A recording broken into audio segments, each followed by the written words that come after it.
আসসালামু আলাইকুম রহমতুল্লাহ ওবরকাতুহু। প্রিয় শিক্ষার্থীরা, আমরা জানি কমপ্লিটিং সেন্টেন্সে কন্ডিশনাল থেকে একটি প্রশ্ন থাকবেই।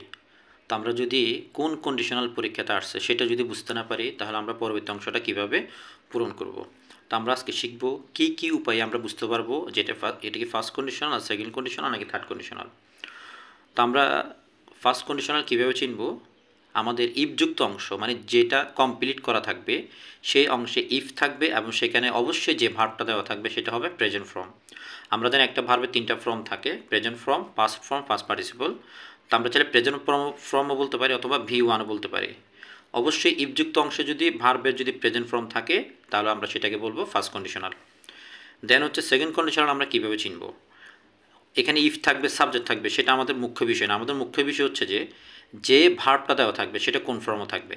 তো যেহেতু একটা ভার্বে তিনটা ফর্ম থাকে, প্রেজেন্ট ফর্ম, পাস্ট ফর্ম আর হচ্ছে পাস্ট পার্টিসিপল, তো আমরা দেখব যে কি যদি ইফযুক্ত অংশে ভার্বের পাস্ট ফর্ম দেওয়া থাকে তাহলে সেটা হচ্ছে সেকেন্ড কন্ডিশনাল। আমরা পাস্ট ফর্ম বলতে পারি অথবা V2 বলতে পারি। থার্ড কন্ডিশনাল হচ্ছে ইফযুক্ত অংশে অবশ্যই ভার্বের যে 3 নম্বর ফর্ম দেওয়া থাকে, পাস্ট পার্টিসিপল, সেটা দেওয়া থাকবে, সেটা অবশ্যই ইফযুক্ত অংশে। তো ইফযুক্ত অংশ যদি ভার্বের পাস্ট পার্টিসিপল দেওয়া থাকে তাহলে তাকে আমরা বলবো থার্ড কন্ডিশনাল। এখন পাস্ট পার্টিসিপল বলতে পারি অথবা সেটাকে আমরা ভার্বের 3 নম্বর ফর্ম বলতে পারি।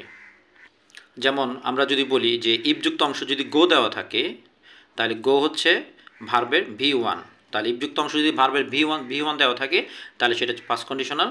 এবং যদি ইফযুক্ত অংশে সাবজেক্টের পরে ওয়েন দেওয়া থাকে তাহলে এটা হচ্ছে যে গো এর ফার্স্ট ফর্ম অথবা V2। ঠিক আছে, যদি V2 দেওয়া থাকে তাহলে সেটা হচ্ছে second conditional.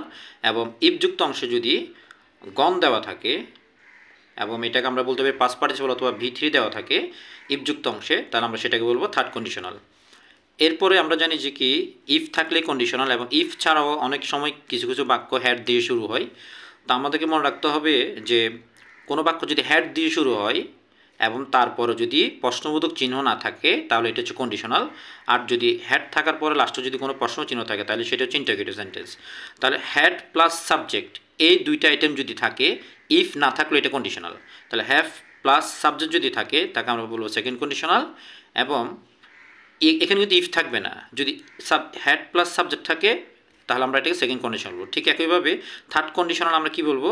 Had plus subject plus V3 অথবা পাস্ট পার্টিসিপল। যদি কোনো বাক্যে হ্যাড না সাবজেক্ট না থাকে, ইফ না থাকে, তাহলে হ্যাড থাকবে এবং তারপর একটা সাবজেক্ট থাকবে, তারপর ভার্বের 3 নম্বর ফর্ম থাকবে। এই ফর্মেটে যদি কোনো বাক্য কমপ্লিট সেন্টেন্সের প্রথম অংশ দেওয়া থাকে তাহলে সেটা কন্ডিশনাল ধরে আমরা সেকেন্ড অংশটা করব। তাহলে এই অবস্থা যদি থাকে had plus subject plus V3, তাকে আমরা বলবো থার্ড কন্ডিশনাল।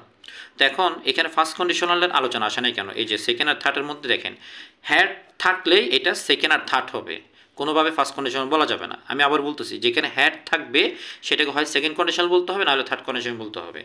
হ্যাড থাকলে হ্যাডের পর যদি সাবজেক্ট থাকে তাহলে সেকেন্ড কন্ডিশনাল, আর হ্যাডের পরে সাবজেক্ট প্লাস V3 যদি থাকে তাহলে এটা হবে থার্ড কন্ডিশনাল। আমরা যদি বুঝতেই না পারি যে কোন কন্ডিশনাল থেকে প্রশ্নটা আসছে, তাহলে আমরা কন্ডিশনাল, যেহেতু তিনটা কন্ডিশনাল 3 রকম স্ট্রাকচার ফলো করে পরবর্তী অংশটা কমপ্লিট করতে হয়, আমরা যদি বুঝতেই না পারি তাহলে আমরা কোন স্ট্রাকচার ফলো করবো। সেজন্য আমাদের মুখ্য বিষয় হচ্ছে যে আগে বুঝতে হবে যে কোন প্রশ্নটা আমাদের আসছে, কোন কন্ডিশনাল থেকে প্রশ্নটা করা হয়েছে। ধন্যবাদ সবাইকে।